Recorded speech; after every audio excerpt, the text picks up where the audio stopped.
And Sally Taylor.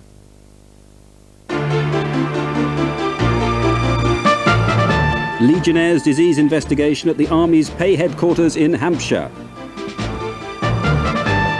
An FA disciplinary committee bans a 9-year-old soccer player. The Southampton rock band making waves in Hollywood.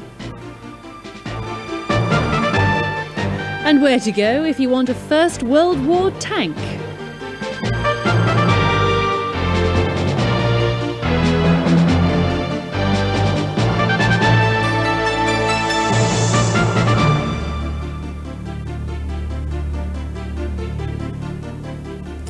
Good evening.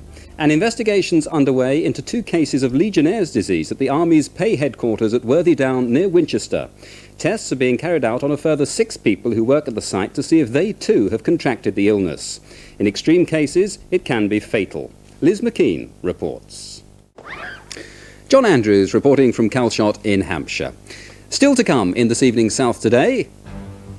Why an FA disciplinary committee decided to ban a 9-year-old player for 7 days and fine his club £4.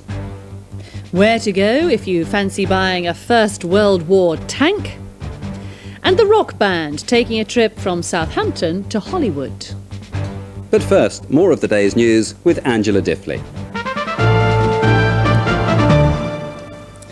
Good evening. An inquest into the death of Lynn Rogers, whose body was found in woods in Sussex, has been opened and adjourned today after the coroner was told a man had been charged with her murder. So if you're after a tank, you know exactly where to go. On to sport, which tonight features international ice hockey and league football. But Bob Everett begins with a look at the case of one of football's youngest offenders. Bob.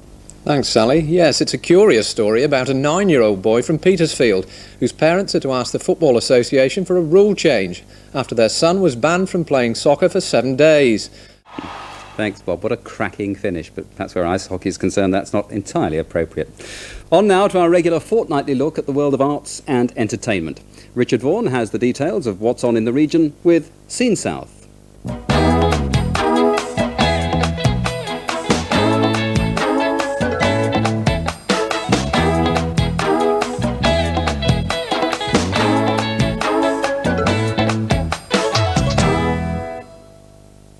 Good evening. Within the next few minutes we have David Essex, the Moody Blues, Cats Galore, Danny DeVito on his new film, and the Southampton Band, who feature on another new film starring Robin Williams and Jeff Bridges. It's dropping down to a force 4, which gives us a fairly pleasant day on Sunday with lighter winds still, but those picking up from the southwest later on. So there you have it, turning chilly again. Thanks very much, Helen. Now the main news headlines from Angela. Leaders of the 16 NATO countries have approved a new military strategy. It'll mean fewer soldiers, more mobile units and a reduction of about 8% in the nuclear arsenal. £300 million has been wiped off the value of Robert Maxwell's Maxwell Communications Company after share dealings resumed on the stock exchange today. A motorist who set off an accident on the M4 in which 10 people died has been fined £250 for careless driving. And 3 cases of Legionnaire's disease have been confirmed at the Army Pay Corps headquarters at Worthy Down.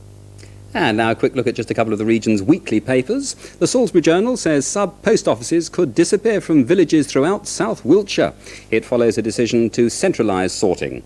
The West Sussex Gazette says the decision to allow a street market in Shoreham has led to town centre traders saying they'll be forced out of business. And the Petersfield Post reports back on its SOS appeal for the town's scanner. The response, it says, was overwhelming. Only £1,000 still needed. And it just remains for me to say happy birthday to Sally. It's a birthday today for her. She'll be back tomorrow, a year older, at 6:30. Join us then. Goodbye. Just 21. Good night.